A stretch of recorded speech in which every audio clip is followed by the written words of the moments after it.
From the John Nevada Broadcast Center, welcome, ladies and gentlemen, to Paranormal Radio with Bob Trzeciak on the Windy City Hometown Entertainment Network. So sit back and enjoy Paranormal Radio. And now, here is the Super King of Paranormal Radio, Mr. Bob Trzeciak. Now I'm back to being king again. Last month we did the show, I was the chief. I got demoted, but now I'm Super King, so now I got promoted back up again. Thank you, John. Thank you. It's always nice to come down here and do these shows, and always a joy to do them. Before we do anything else, Merry Christmas to everyone. It's December 19th. We're taping the show on, and Christmas will be just in a couple of days. Hope everyone is behaving themselves.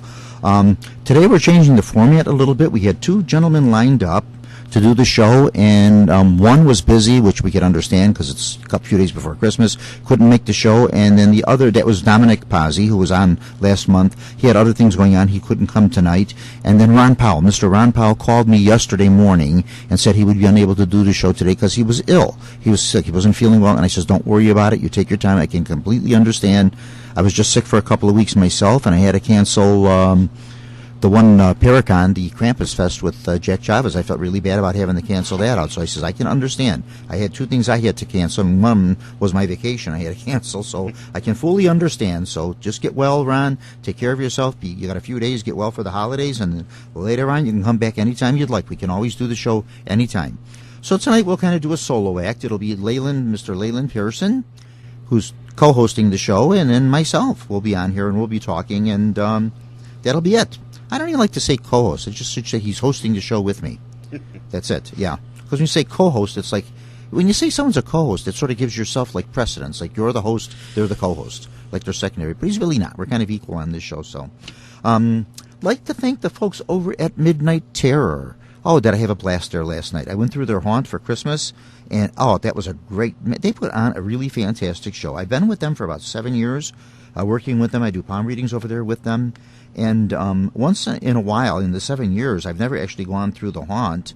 Last year I did for the Christmas haunt, and then this year I did the Christmas haunt. And this year I think I enjoyed it even more than I did last year.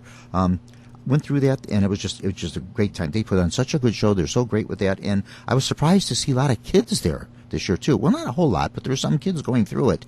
And then when I went through myself, I could see why, because it really was a lot of fun. And it was nothing really offensive or anything like that, but a lot of little scares and stuff in there. They had a big abominable snowman that came out at you and all sorts of things, and a lot of different characters, Krampus and Lucy from Sweden, and a lot of different characters that you would know if you know some of your mythology, which is some of the stuff I decided to talk about tonight, since we don't have any guests coming on. So a big shout out to Midnight Terror. They did a really good job with that, and now that's over for the season. And Merry Christmas to all the nice folks there, and thank you for allowing me to be a part of your operation over there.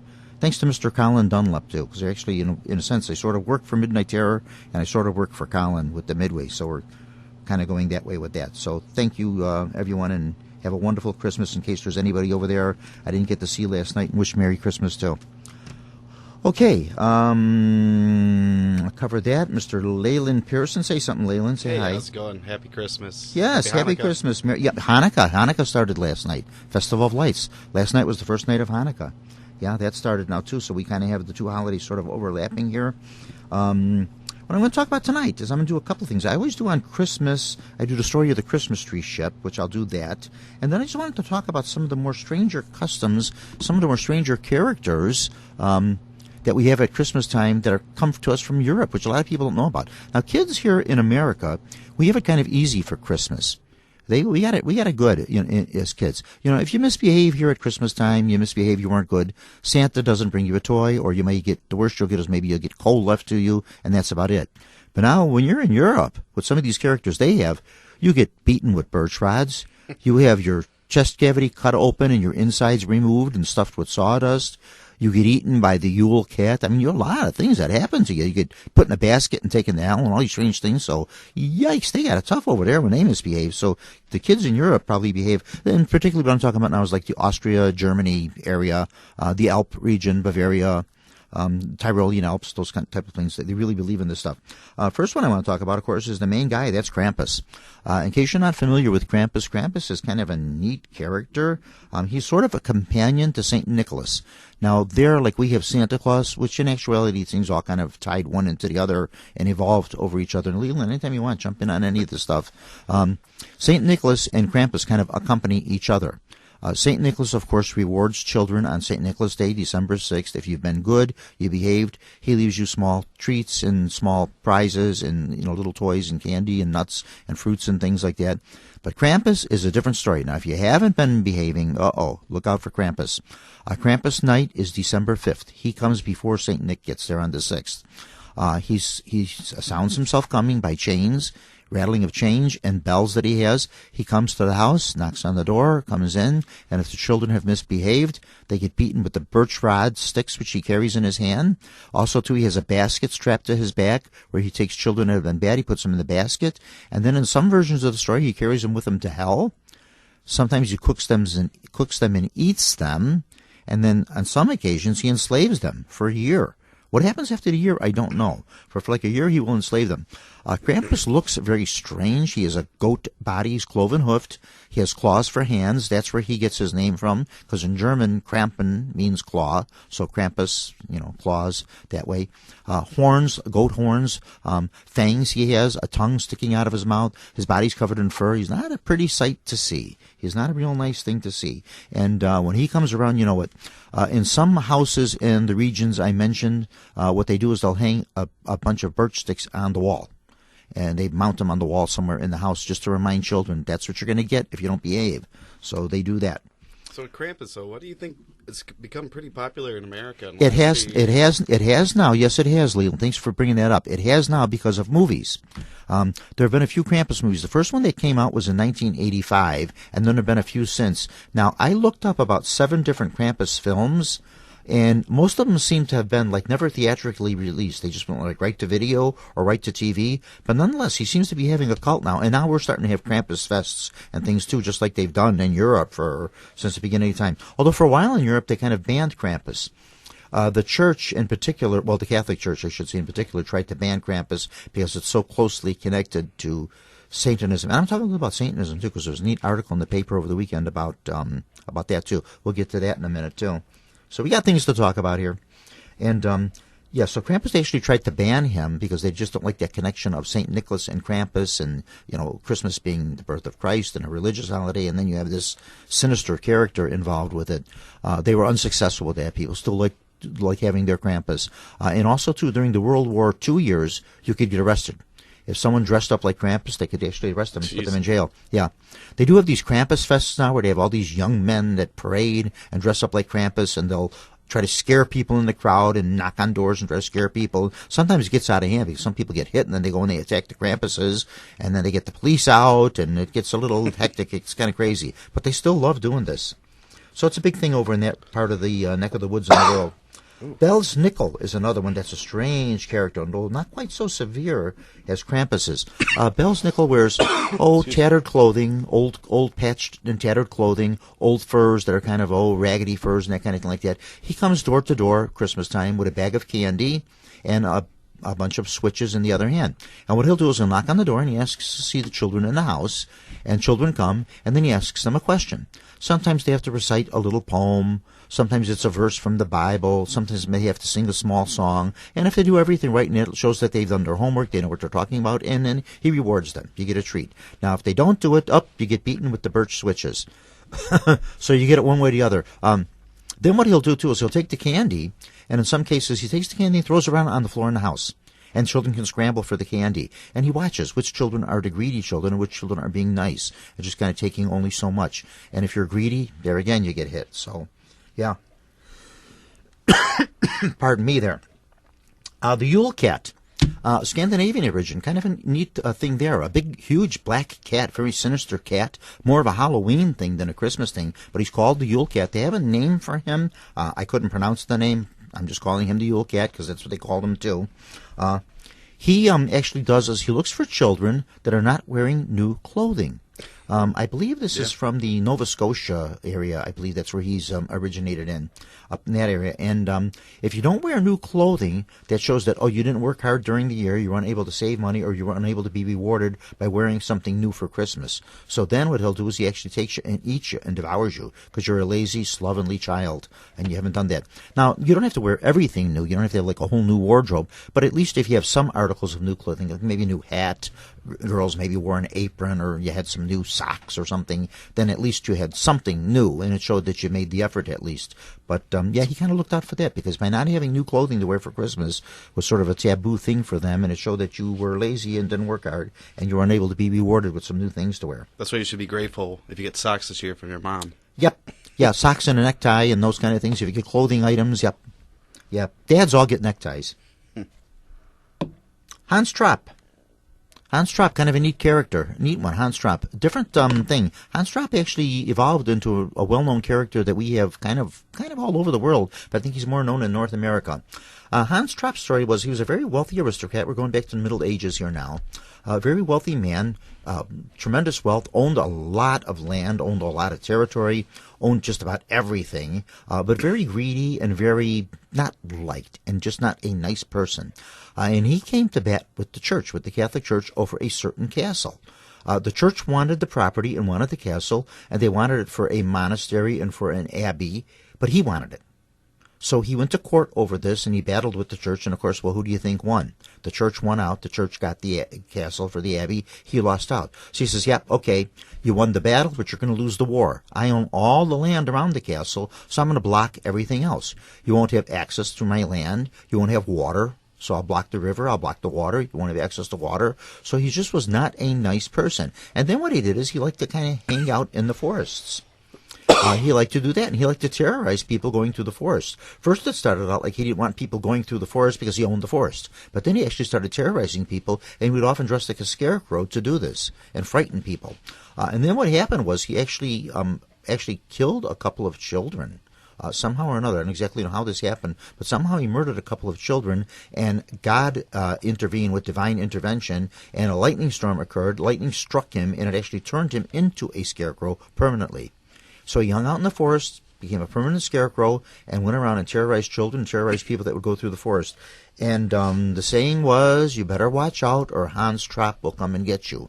And in this country, Hans Trapp evolved into the boogeyman. No. That's where the boogeyman started. I was surprised to find that out when I researched that Hans Trapp and the boogeyman are one and the same. So the boogeyman is actually sort of a scarecrow-type character. That's what he's supposed to be. Yeah, kind of neat. Another one I found was a little interesting when I was researching some of this stuff was the 13 gnomes. They're sometimes called 13 gnomes or 13 elves, and they're very mischievous. What they do is they visit your home, and every one of the 13 has something mischievous that they do. One is the glass smasher. He'll take glasses and break glasses. One is the door knocker, the door slammer. One is the window slammer. One breaks dishes. One does, they do all sorts of mischievous things they do if you haven't been behaving. So you want to get on their good side so they don't literally destroy your house and cause you a lot of unrest and unpeace, because each one of the 13 has something different that they do. So there's just a couple of little different customs that we have from around the world.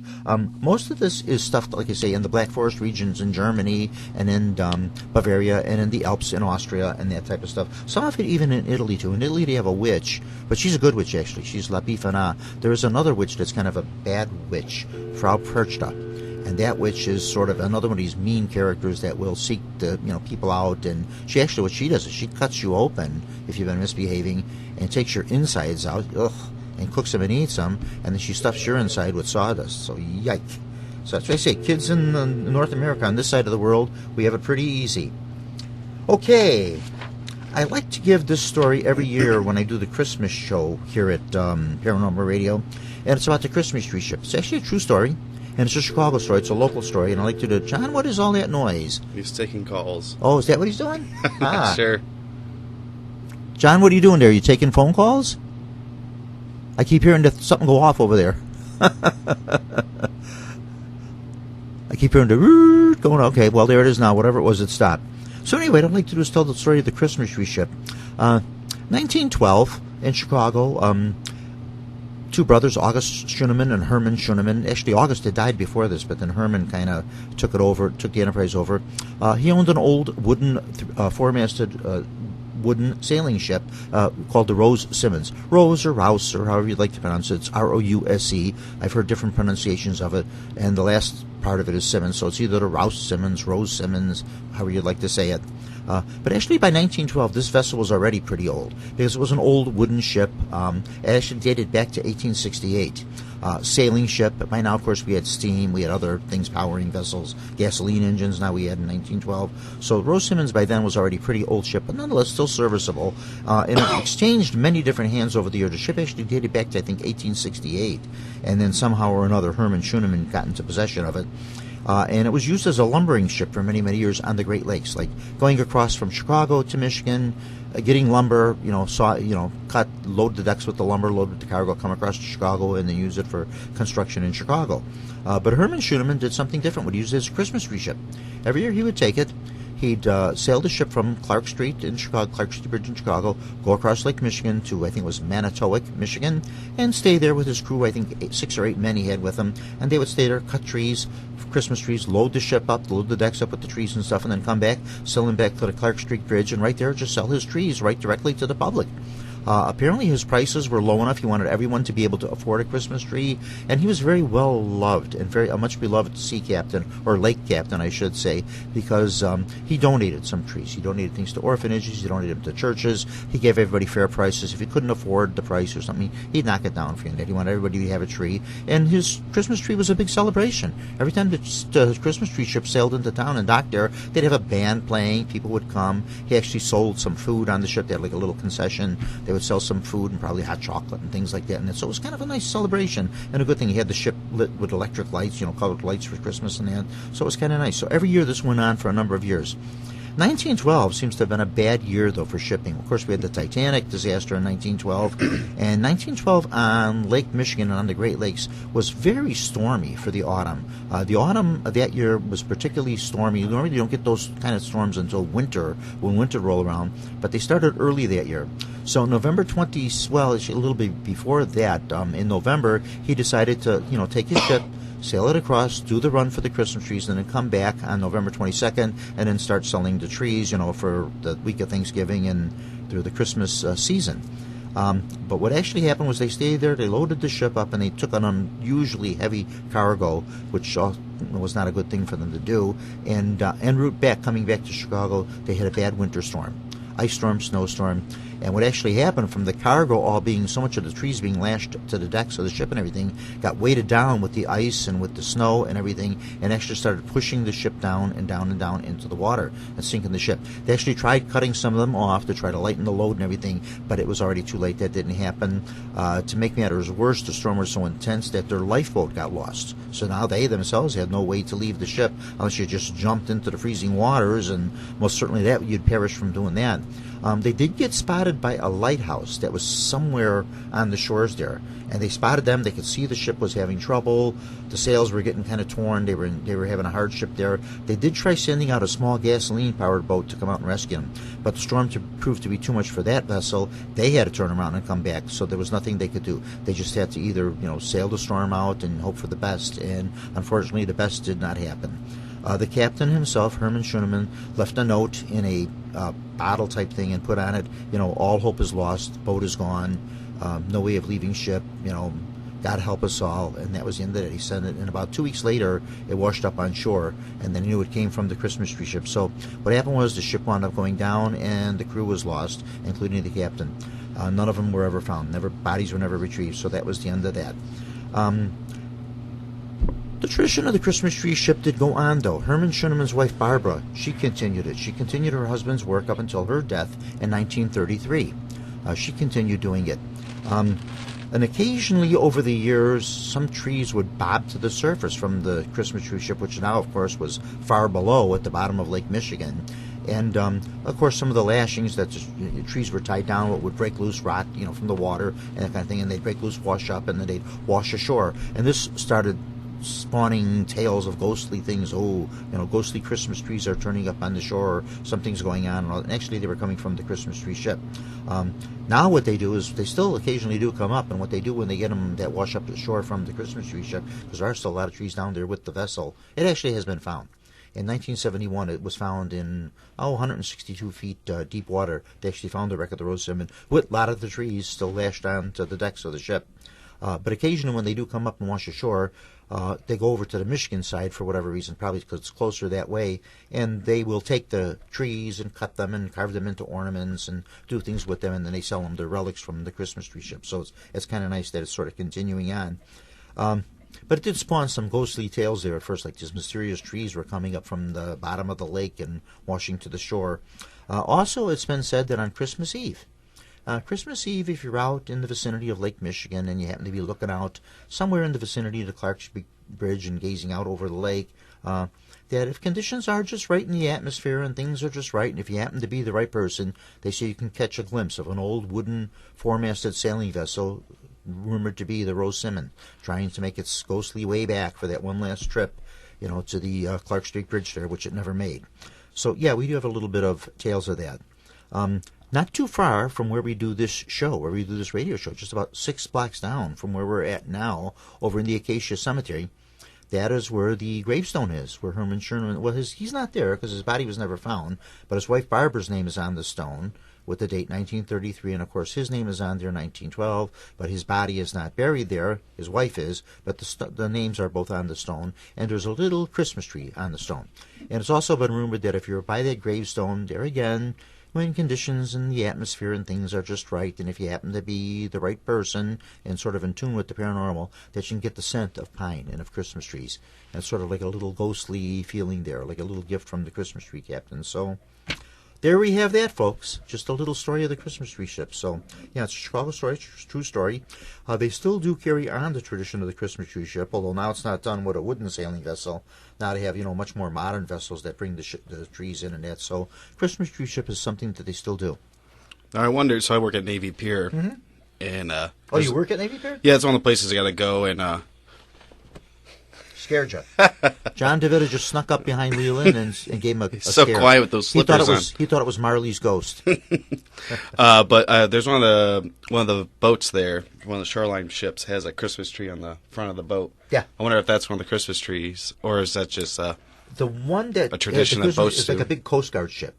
It's like a big, huge Coast Guard. Yeah, this is a big too. Yeah. That might be it then. It's got Christmas lights from mast to mast. I had a friend that used to work at Shoreline, so I might have to ask him next time I see him if that's or if they that's still just. do have that tradition where they bring the trees in. By I wonder if that's the Christmas tree, or is that just a tradition the boat does? Gradually, what happened with this story in 1912, this went on for a number of years. They did this for over 30 years, and then what happened was people were so used to buying their trees from the Christmas tree ship that of course, later on things got modern in the 20s and the 30s and all that, and then they were actually trucking, the trees in from Michigan. It was cheaper than sending a ship across the lake to get them, and a lot less risky too. But they would do is they would bring them in on trucks, but then load them onto the ship, and then people would still come on the ship and buy them off the ship. It's so fun because people like the tradition of the Christmas tree ship. Yeah. Do they still do that? Do they still have the boat? They still have it, yeah. I don't know if they buy them right off the boat. They probably take and put them on the shore, on the docks or whatever. I'll do that next year. But yeah. Mm-hmm. But they still have the tradition of the Christmas tree ship, yeah. Okay, so there's just a few stories. Christmas time, we don't often think of the paranormal at Christmas, but you have to remember, one of the most beloved stories that we have for Christmas is A Christmas Carol. And right in that story alone, you have 4 ghosts. We have, the ghost of Christmas past, ghost of present, and the ghost of the future, Christmas future. And then we also have Jacob Marley's ghost, which is the first spirit to visit old miserly Ebenezer Scrooge on Christmas Eve and in the course of the night change his life and turn his life around for him.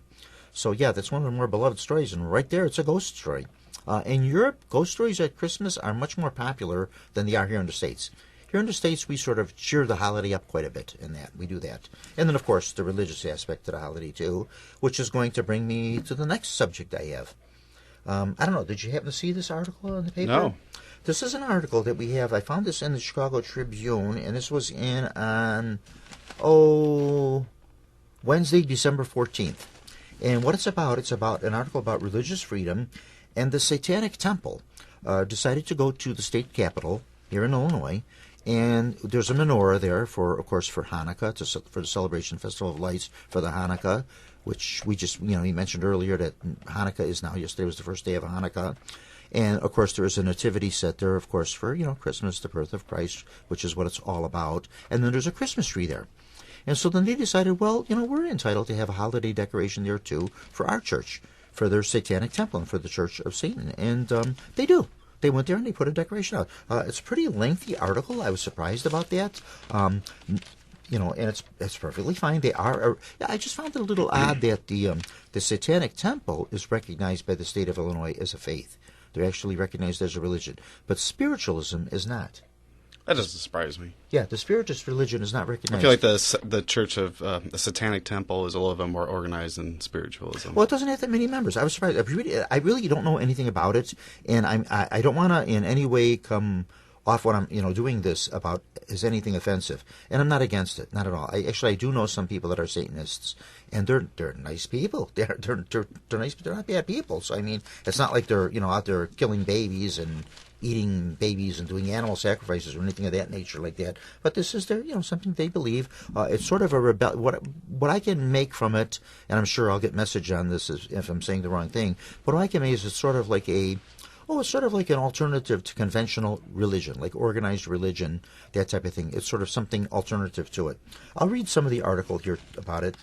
Minister Adam, this is the gentleman's name, of the Satanic Temple of Illinois, looked ready for the holidays. He was dressed in a black suit, accented with a pair of satanic symbol lapel pins, flowing blonde locks recalling Robert Platt circa 1971. He smiled benignly, taking in the Satanic Temple's latest seasonal display installed in the rotunda of the Illinois State Capitol alongside a 2-story Christmas tree, a large menorah, and a traditional nativity scene.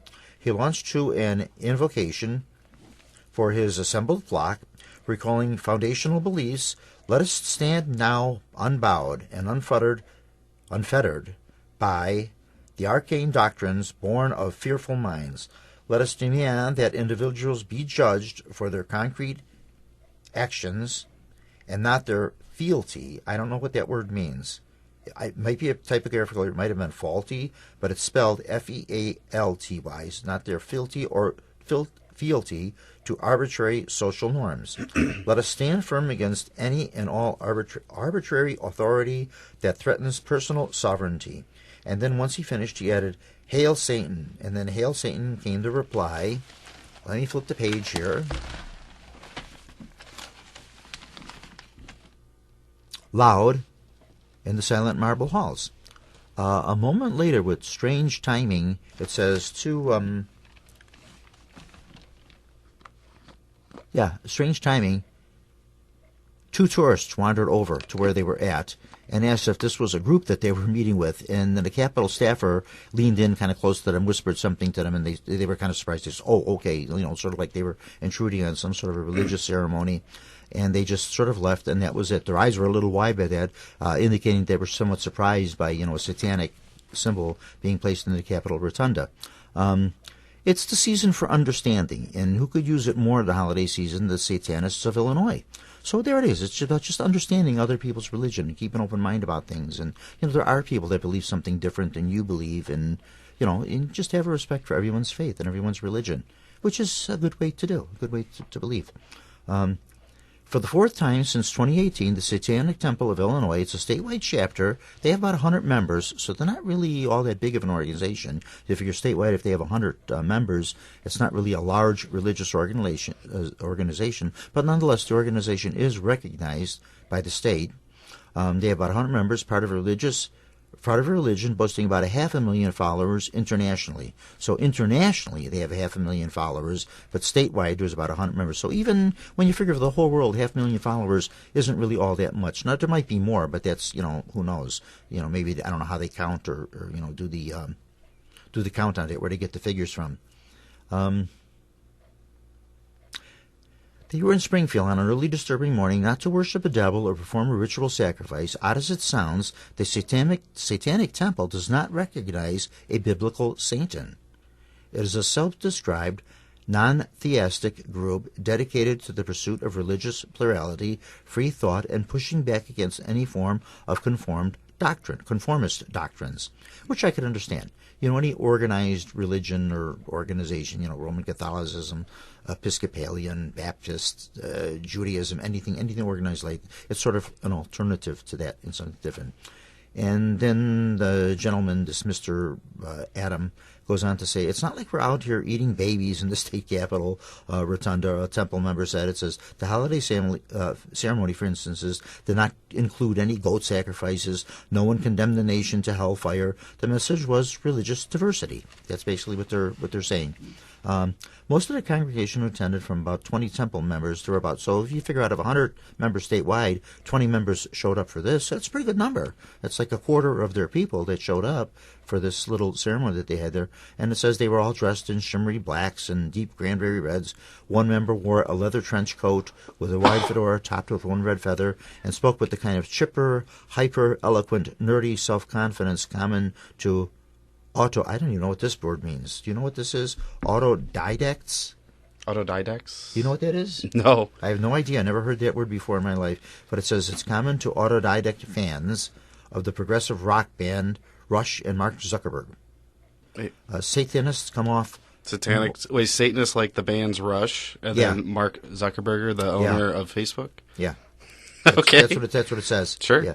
Well, it says they're kind of dressed that way, and they can. Oh, they're dressed. They're dressed like that, and they talk that way. I thought they said that was their two favorite things. Yeah.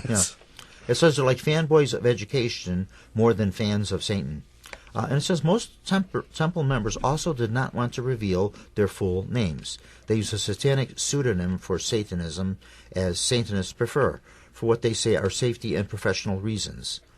Minister Adam is itself a Satanism. He said that last summer, national headquarters of the Satanic Temple in Salem, Massachusetts, was torched in an act of alleged arson. Satanists tend to be on guard, so they don't want anybody sort of, rebelling against them, what they're doing, and I could see where some people might do just that. Really quick, which organization was that? Was it the church, or I'm sorry, was it the Satanic Temple or the church? That's what they're called. Okay, because I was looking it up because I thought I was right. There's two organizations. There's the Satanic Temple that was formed in 2013, and then the Church of Satan that was formed in 1966. And also the chart I'm looking at is also called the Kids Reference, so it's pretty easy for. But basically, it seems like the biggest difference is one believes in magic and one does not.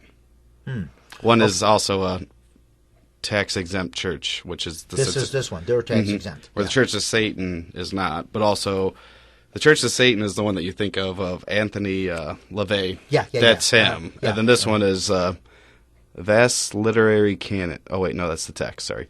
It doesn't say who the founder is. But anyway, the other one's like more of a... This one seems like it's a newer organization. If I'm understanding this newspaper article the right way, they're like the newer organization than the one, the 1966, the Church of Satan. Yeah. Was the one 1966. If I remember right, the Satanic Temple is kind of more of just like evening the playing field against religions. Yes. And not in a mean way. They're just more like... Yeah, exactly. Right. Against conventional religion and conventional thing and that. Yeah. But my feeling on that is like... I don't know why the anonymity. I can understand. Well, they say they didn't want that because they don't want, attacks and things like that and everything like that. So they have to use, not their real names and that type of stuff. And, okay, you can kind of understand that where some people may not be too receptive to this. And, if you say you're a Satanist in the workplace or something, that may lead to a little bit of discrimination against you or something. Yeah, I remember, like, the 80s wasn't that long ago, and, like, 3 boys went to prison for, 25 years because they were Satanists, but they just listened to metal music. So it's like, that wasn't that long ago for so I don't blame them. Yeah. I suppose I could say this now without doing any harm to anybody, but where I first did the radio show at WARG Radio, one time I brought a guest on the show. I brought a guest on the show, and I did not know it. But then I found it out, like the day I was doing the show. They said, Bob, the guy that you're bringing on used to do a show here, like a heavy metal show, like some years ago. He did a show here, it was at WARG, and actually was taken off the air because his music led to someone's death. They kind of linked the heavy metal music and what he was doing. Please. Yeah, I thought about that too, and I says, well, now, wait a minute. And then so I asked the station manager, who happened to be one of the teachers there at the school at that time, and I asked him, I says, this is going on, and is this okay? I mean, I don't want to do something here. I said, I didn't know about this. I found this out like today and that. And I said, he's going to come on. And it turned out that he used to do a show here, but it was banned, was taken off, and then this happened and that. And it was fine. He came on, did the show, and it was, no in that situation, I'd be more worried about a just disgruntled didn't want ex-employee than I would be somebody who listens to Exactly. heavy Yeah, metal. yeah, I thought the same thing myself. But I didn't see where it would be a harmful thing. But I just wanted to clear it. I just wanted to make sure everything was okay for that person's good as well as for the good of the station. Try to make everybody happy there with that. And do nothing controversial. The only thing I don't understand with that, and see, I have to really say, I'm not too familiar. Just like last week when we did the last show, and we had Mr. Pazian and Mr. Powell, and they were, one is a druid, into druidism, the other one is Wiccan, and that, and I loved having them on because I learned a lot about what they believe and what their thing is in it. And there again, it's not what you would think. It's not witches, and it's not them putting spells, and they don't have cauldrons and all this weird stuff in that. It's more like a nature thing and in tune with that, and so it's something entirely different from what you would think, and that's what an understanding comes from. When you take the time to learn about someone's religion and that, then you find out that, okay, things aren't quite what you thought they were, So it's always best before you start, making judgments to maybe know a little bit about what you're talking. And I have to really admit that Satanism, I really don't know that much about. I know very little about it. But the only thing I am a little confused on is if they go against conventional religion and everything, why would they even want to display something next to other symbols of Christmas and of the holiday, if you're not recognizing that even as a holiday? I think it's just to prove a point. Yeah, probably just to prove a point, yeah. Because, you're having your little display, which they have a right to do, of course, not a problem with that. But you're putting it next to the Christmas tree and next to a nativity, which is definitely a religious symbol, and a menorah, which definitely is another religious symbol. So, okay. But I kind of like it because, I'm a big proprietor of separation of church and state. I don't think yeah, the church has any business being in anything to do with the government. But regardless, if you can have a menorah and a crucifix and all that noise in a state house, why not? Why not? A satanic one, too. Yeah. Because those people are voters and taxpayers, absolutely. just like the rest of us. And apparently they felt the same way because they allowed them to do it. So, not a problem with that. But I could see maybe where some people would be a little, people that wouldn't understand this what they were about. This one's pretty tame. There was the one, I want to say it was in Boston, like 10 years ago. It was the giant statue of the goat with his hand up. Yeah. Basamir or whatever. And that was huge. It was like 8 feet tall or something really intense. Well, this article, I won't read the whole article. This is a very lengthy article. Yeah, if you do want to see it, did such a big spread on this. Yeah, they really did. Yeah, day. it's a big thing. And it was from Wednesday, December 14th. Yeah. And I read this and I said, this would be great to bring up on the show, And I read the article and I said, boy, it's a pretty lengthy article. So they gave them a lot of publicity there about that, which is good, And hopefully people will look at this and maybe you will have a little bit more of an better understanding of what they're about. And they're not into all the things you think they are, when it's not. And like I said, I know some people that are Satanists, and you know that by some of the jewelry, just like I know some people are Masons by some of the jewelry they wear. They wear the ring with the Mason symbols on it. I'm more suspicious of a Mason than I am. No, Masons, it's a very secretive Granted, those pancakes are really good. Yeah. Yeah, they're a very secretive society, yeah. Mm-hmm. So, just learn a little bit more about that. So, yeah. Mm-hmm. One display they did apparently... let's see if I can find where that's at here. Let me take a look here. Excuse me while I look at this for just a moment. But it says one display they did was a sculpture type thing, and it was they found it to be a little offensive. The one they have there now is what's actually displayed in the Capitol now is a let's see here. It's a mirrored base, and it holds a leather-bound copy of On the Revolution of Heavenly Spheres, written by Nicholas Copernicus it says in 1844, but Nicholas Copernicus was way before 1844, so that's got to be, or 1543, I'm sorry, I read it wrong. In 1543, it's a volume written by Nicholas Copernicus, who we know was an astronomer, and includes the once rebellious thoughts on astronomy that later became controversial amongst theologians. So apparently Copernicus's thoughts in 1543 went against religious teaching. I guess he must have said something that, the atmosphere or the planets or whatever are many, many millennium old, and, God couldn't have created this in 6 days or whatever he must have said, went against religious teaching. So it became a little controversial. Anyway, the book is there, and circling in space is a snake, croquetted. Do you know what croquetted means? Croqueted. I'm even pronouncing that right. Croquetted right or croquetted right? No, I'm not sure what that word. Yeah, I don't know what that means. I know croquet is the game you play when you hit the ball with the mallet, and that's how this is spelled, but I don't know what that means. Yeah, I'm finding new words in this article. So yeah, that's what I say. I like doing this because I learned some things myself. It's circling the base of this display with the book in it is a snake croqueted by a Satanist, winding upward and resting its head inside an open book, which is also surrounded by croqueted apples. Whatever that is. Hitting apples with a croquet mallet? Though the snake and the apples are an allusion to the Bible's tree of knowledge. So, okay, I could see where that would be connected, because the tree of knowledge, the forbidden fruit, the serpent tempted Eve to eat the fruit, which she then gave to her husband, so I could see where that would be symbolic of something biblical.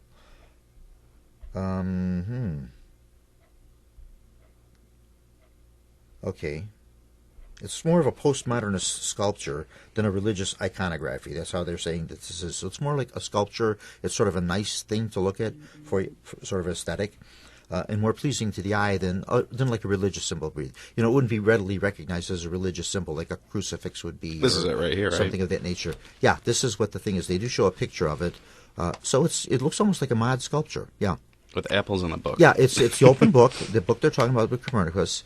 And it's like a base, and the snake sort of has his head resting on the open book, and underneath the book is the bowl with the apples in it, and then the snake's tail kind of winds down to the base of the thing. Yeah, and it's sort of sitting. It looks like it's like a crystal base that it's sitting on. So it's kind of like a neat, almost looks like a mod sculpture type thing like that.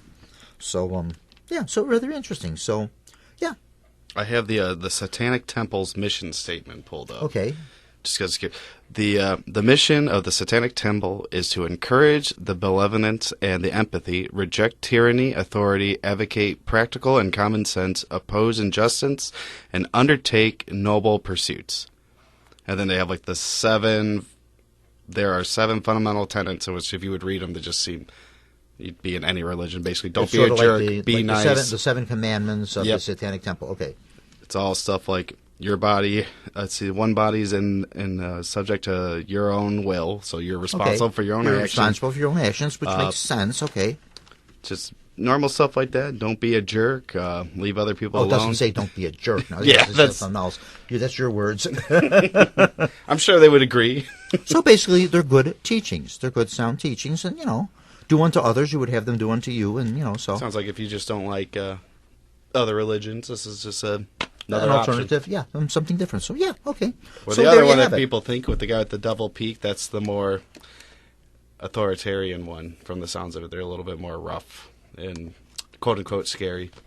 Yes, that could be. Now, see, like I say, I don't know that much about this. I'd like to, learn a little more about that. Maybe I'll get a few folks on the show one time. If there's any Satanists we'll get them come on. Yell at me for being wrong. We know a couple. Maybe we'll get somebody to come on and they can explain this more clearly to us and that, and we can, understand them a little better in that. So good, yeah. Like you say, I know some of the folks that are Satanists, and they're very nice, wonderful people. Be interesting to get one from each side. Oh yeah, the temple and the church and. Just just see what the differences are. And the other thing too, now if one side is a little more controversial, maybe too many people might associate them with that by not understanding that there is a distinction between the two. Yeah. And now, is the other one, the Church of Satan, is that one recognized as a religion too? It is not. It's not recognized. Well, at least they don't get the tax credit. Okay, they do. Yeah, they do. Yeah, these folks do here. The temple. Oh gosh, I forgot what their exact name was. What did I say it was called? The temple. And let me look at the beginning article here. The Satanic Temple of Illinois. The Satanic Temple, and the other one is the Church of Satan. Okay, so the Satanic Temple and there's Church of Satan. Church of Satan might be the one that's just maybe a little more controversial in most people's eyes. These people here seem pretty tame and pretty nice in that. So okay, so we've got what's going on there. Not that the other people are real violent either. I'm sure they're not. I don't know if they're actually going out. The Satanic Temple has after school. Yeah, that's right. I remember that was a big thing. They did a bunch of after school. But the article says that too. Yeah, they did some. People were really upset about it, but then it was like you went there. It was just a normal. It's no different than going to like a Catholic after school program. Yeah, exactly. Yeah, it's just a study hall.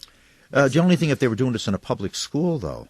Because you do have that separation, church and state. You can't really, even like prayer or not. I think that did they eliminate the prayer in the schools now? I'm not sure.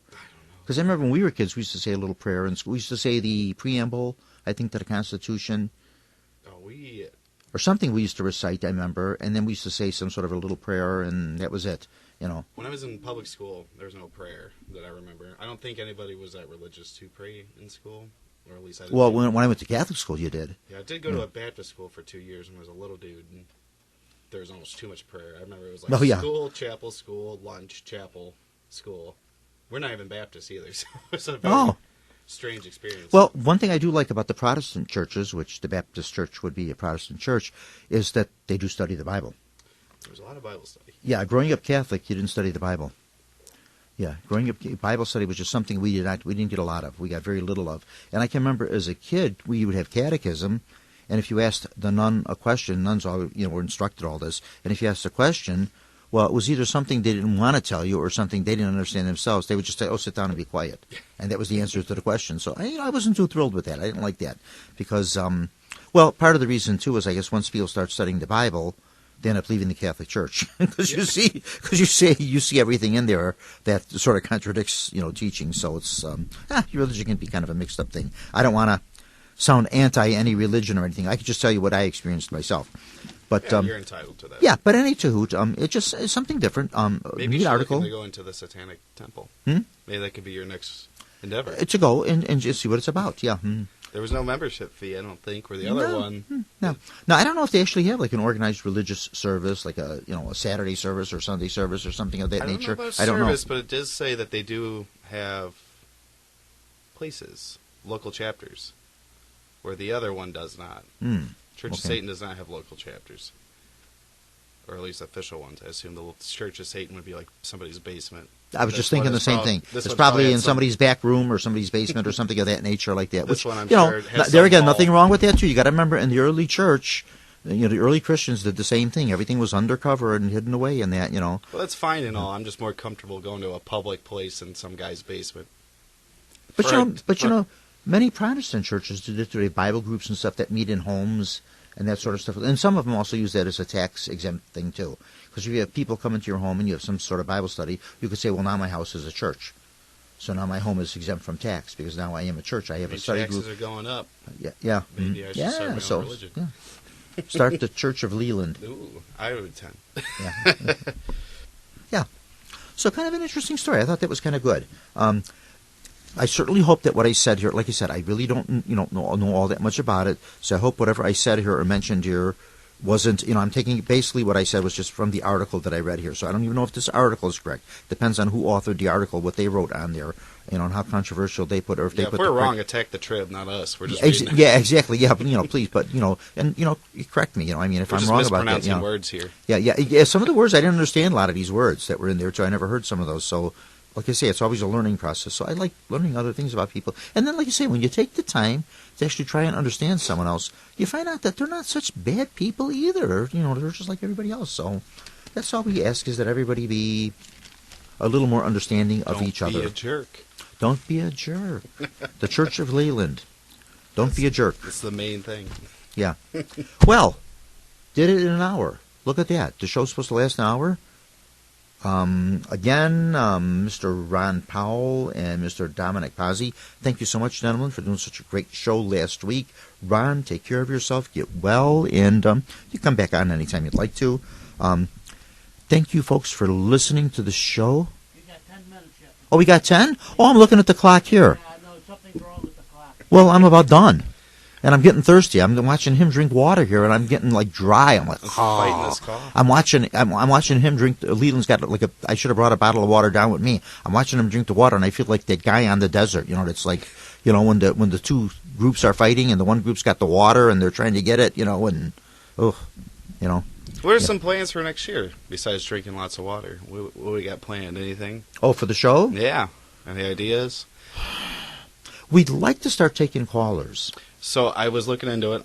Yeah, we like it. We were talking about that. We'd like to start taking callers that can call in. It would be great for something like this, because maybe somebody that would understand this a little more, would have something more to say about it, could call in, give us some some of the insight into it, and that. So it would be kind of great, to get other people's opinions and other people's input into the show. So that would be nice. So we'd like to start taking callers here as we do the shows, which would be a nice thing. So maybe next show I'll bring in some equipment. and we'll do a test call with somebody that we trust before I give out a phone number and start getting okay. That would be a good way to do it. The only thing, too, with doing the calls is we don't air the shows live. The shows are taped. So if we do the calls would also be taped, so people would hear those calls when they listen to the taped broadcast. And there's two ways we can do it. Okay. We can do this would be obviously taped and put on YouTube. And the other one is we can use my Twitch channel, which is like a live stream. And broadcast it live that day, and then tape it as well. So that would be neat, yeah. So we can See, I knew I did the right thing by asking him to be co-host. I knew it. Because me, I'm not a tech-savvy person, not at all. What can I tell you? I still wind up my record player. Same. So I'm just not, he knows things, and so it's kind of good when you have somebody... somebody younger knows all the tech stuff and all that stuff. So, that'd be we good. Can try that. We're planning on that, yeah. Different ideas for different shows and stuff like that. I don't know. We've touched on a lot of things. We've done a lot of different shows and a lot of different things here. We've done UFOs. We've done a Sasquatch show. We've done just a lot of different subjects in it. But there's always something new. And there's always new information about everything that's out there. Get some new groups in, some new people, some different and paranormal people. There's so many of them out there now. I love the ghost folks and stuff, but I want to talk to more UFO people. Yeah, we can get UFO I feel folks like on.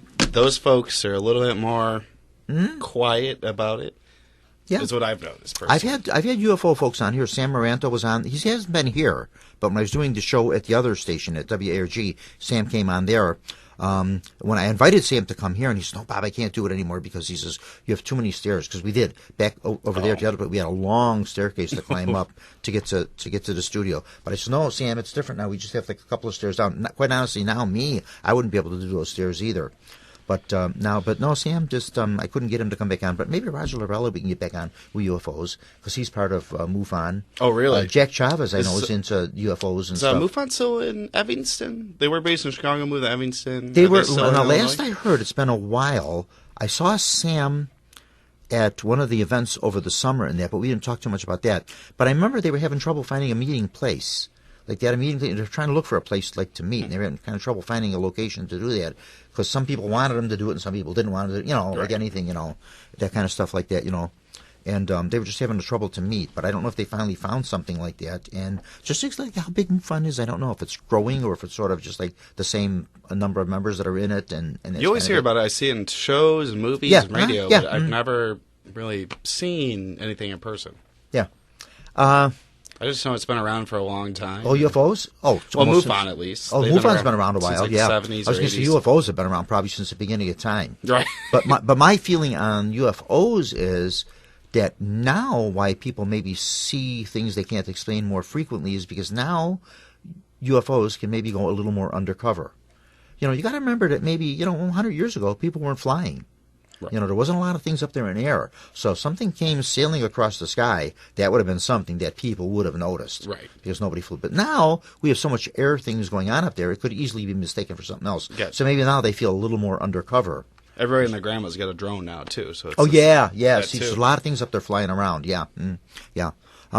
In the spring of last year, I had an experience with that. I was walking home. It's going to sound so funny. Where I live in Alsep, there's a little bar called Dakota. And I went there to play trivia, and I don't drink. I really don't. I don't drink.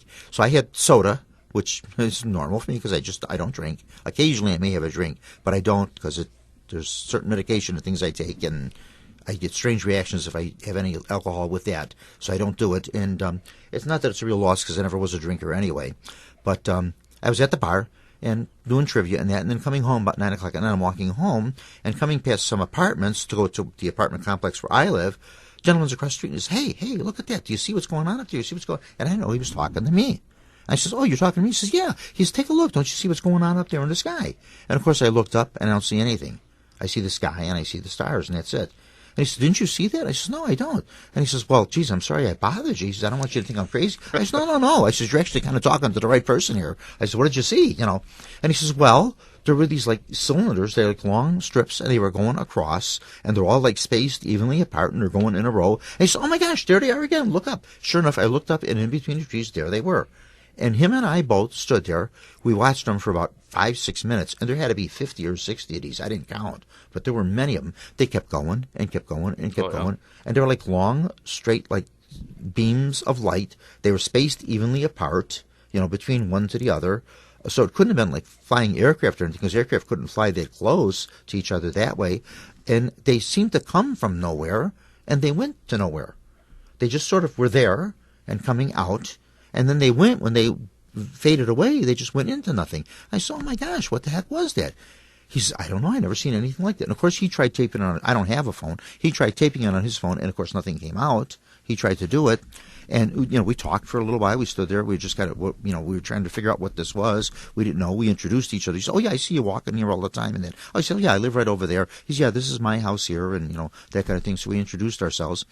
And I said, I'm going to call the police when I get home and just see if someone else saw this, if somebody else reported this, or if anything went on.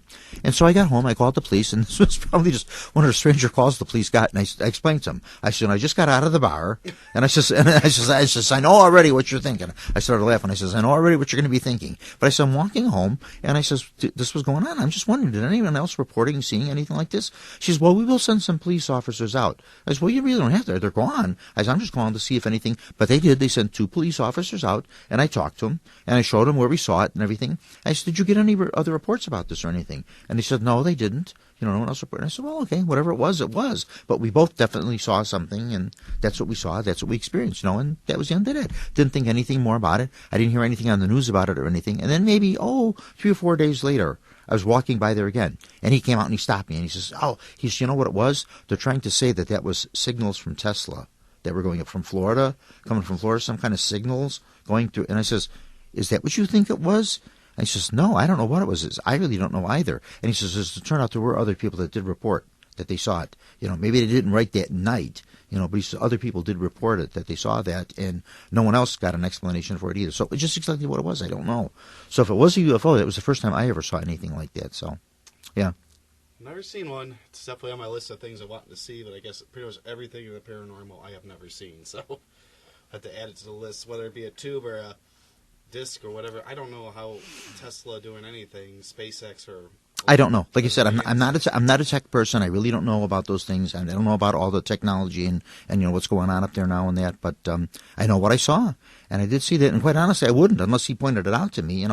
But it was interesting. It was an interesting, and we stood there, like I said, for probably the better part of 5 or 6 minutes, and just watched these things just seem to come endlessly, and then just the way they sort of came out suddenly, they just stopped, and then that was it, and they seemed to come out of nowhere and go into nowhere. So it was just a weird thing, But that was that, And police did come out, so they did take it seriously, I guess they realized I was not some prankster or something, And that's so they did come out. They did investigate, and they didn't investigate. They just questioned. Maybe they wanted to see if this was some drunk that rolled out of the bar that was, saying he saw something here. And I told him, this is going to sound like a strange call. I says, I just got out of the bar, and I says, I really don't drink. And I says, I was playing trivia there. They had trivia night, and I went there for that. And I says, then this had to happen. So I said, and she says, no, I understand. So then, they did take it seriously, so it was good to know that they did. So, yeah.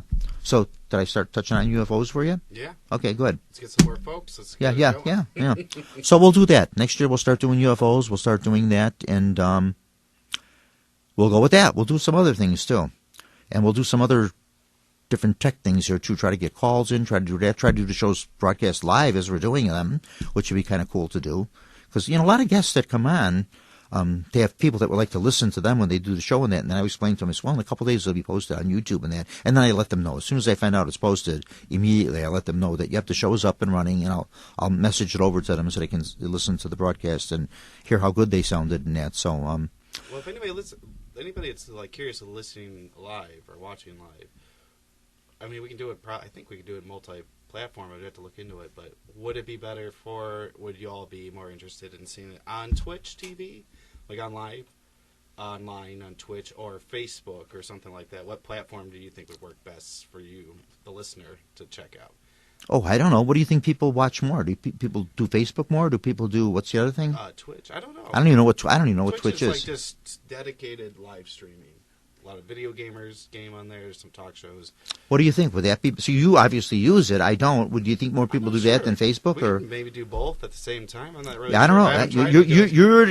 You're the tech guy. Yeah, whatever you got going on there. Comment. Let us know. Yeah. What you think would work best. Or a message on Facebook. Let us know what you think about that. Give us some ideas on that. Give us your input on that. Or maybe we can convince John to put an antenna in the backyard and just do it. Or on the roof of the house. Right. Yeah. Yeah. Well, okay, I think that's about it for that. We probably went past the 10 minutes now. We still have 1 minute left? Well, you can just go ahead and sign us off. We're not going to worry about 1 minute.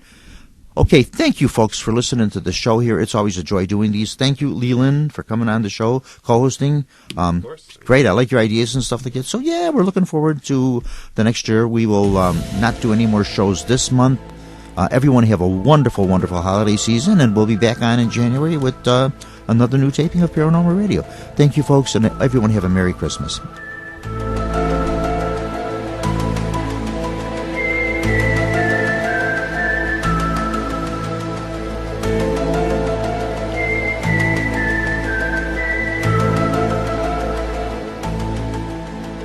You have been listening to Paranormal Radio with Bob Trzeciak from the John DeVita Broadcast Center on the Windy City Hometown Entertainment Network on Monday, December the 19th, the year 2022.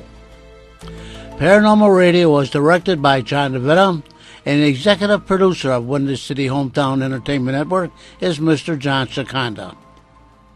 This broadcast was pre-recorded on Monday, December the 19th, the year 2022. On behalf of the entire staff of the Windy City Hometown Entertainment Network, this is John DeVita wishing each and every one of our dear listeners a very, very happy and blessed Christmas and a happy, healthy, and prosperous New Year. Thanks for listening. Thanks for supporting us this year, and we'll be waiting for you again next year in 2023. Thank you, and Merry Christmas and Happy New Year.